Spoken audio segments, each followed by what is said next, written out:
y'all, it's your girl Tynisha Renee here. Welcome back to Tynisha Talks. Today is going to be our first official episode in the Surviving Dating series. The Surviving Dating series was introduced to my channel a few weeks or so ago. I do have it linked up at the top. The goal of this series is to make dating a lot less painful for us in 2021, because baby, the ghetto.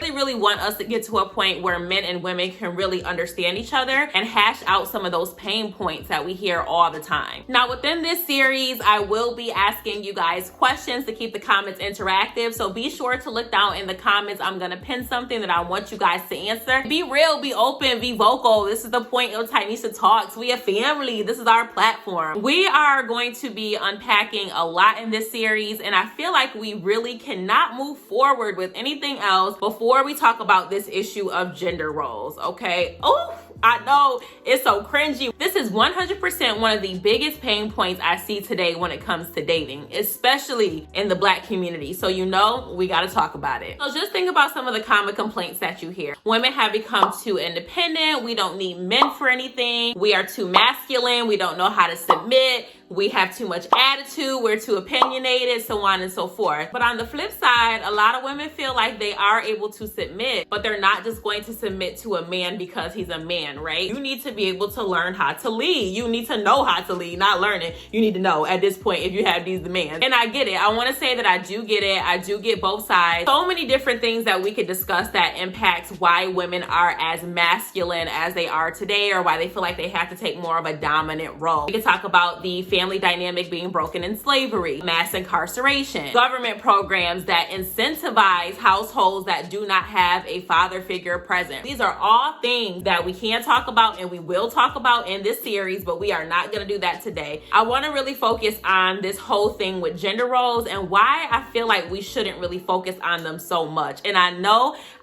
that this is probably going to be a controversial opinion. Some people might have different views on this, and I get it. That's okay. But I do feel like a lot of the issues and the struggles that we have comes from the fact that we are putting so much emphasis on gender roles that were created when women didn't have any rights. We've really allowed societal standards to dictate how we should behave in our relationships, and we are really struggling out here, be like, for real. The thing with gender roles is that they tend to enforce norms that a lot of people don't agree with. For me to just kind of homogenize everyone and say, because you're a woman, you need to be this way, and because you're a man, you need to be this way. It completely strips everyone of their individuality. I'm totally removing your personal experiences, any traumas you might have experienced that have shaped you to be who you are today, by saying that you need to be this specific way. And I'll vibe with that. What I'm proposing is that we focus more on the idea of masculine and feminine energy. I'm not gonna hold y'all and say that I'm an expert or anything like that. This is something that I'm still very much learning, but I've kind of been fascinated by it within the past couple months or so. And so I just wanted to see how y'all feel about it. Now I'm gonna take a few minutes to explain this thoroughly, so stay with me, okay? But I wanna make sure that we really understand this dynamic of masculine and feminine energy. Then you can use that to navigate dating. Y'all like my hand gestures? In case you aren't familiar with masculine and feminine energy, a couple things to know is that it has nothing to do with gender, nothing to do with sexual orientation, nothing to do with your appearance. Masculine energy is characterized as being very direct, very logical, analytical, whereas with feminine energy, it's more so characterized by using your heart, feeling, creativity, being connected to your emotions, being very expressive. Now, one thing to know is that every single one of us possess both masculine and feminine energy. I think that we're all familiar with yin and yang. So yin is actually characterized as the feminine, yang is characterized as the masculine. You're never really gonna be like 100% just one thing. It's good to have a little bit of a mix of both, because the idea is that you wanna have balance. But because the world is cold and people ain't perfect, you'll notice that people tend to lean in one direction more than the other, and that would be called your leading energy. There's so many different things that impact what energy you lead with. Your upbringing, family dynamic, different traumas that you've experienced, your relationship experiences.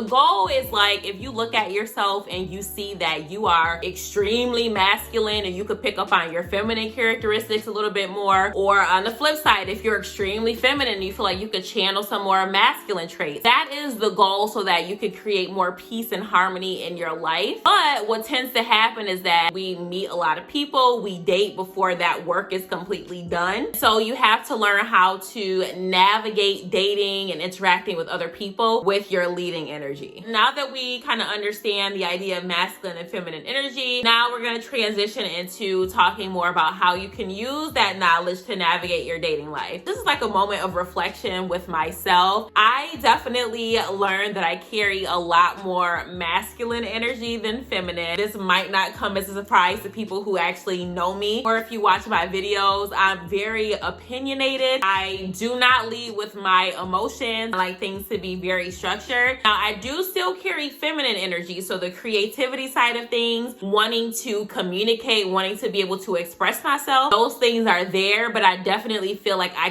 carry more dominant energy. Okay, when I walk into the room, you're gonna feel me. Okay, you're gonna feel me. This is where you really gotta be real with yourself about who you are and what your expectations are. I've always seen myself as being with someone who's masculine. So if you think about the alpha male, super dominant, super driven, when they walk into a room, you're gonna feel them too. Like, they just carry that, ooh, like, you smell good. Like, I can smell your cologne from here. I have to realize that if I carry that same type of energy, we're gonna clash, because again, the goal is to create balance in your relationships, yin and yang. You can't be yin and yin and yang and yang. That junk is just gonna be like.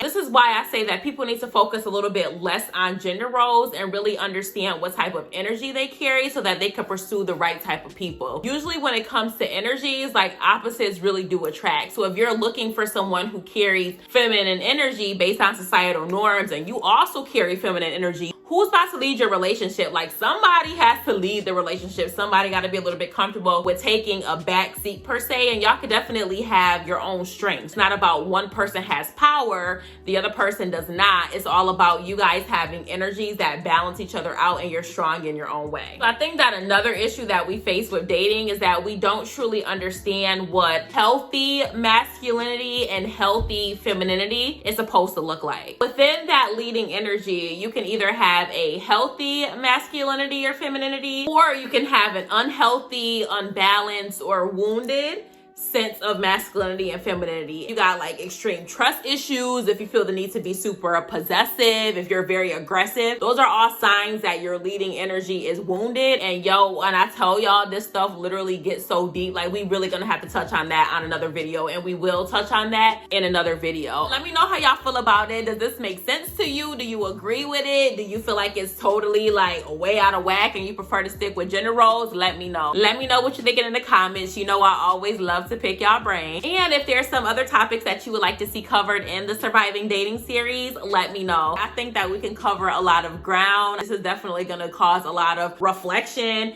introspection, all of that for me. I hope that you guys get the same out of it. So we are going to wrap this up. If you like what you saw today and you made it to this point in the video, I appreciate you. You are a real one. Please consider hitting that subscribe button and also that notification bell so you don't miss out on any more of my videos. Stay safe, stay blessed, and until next time, y'all, bye.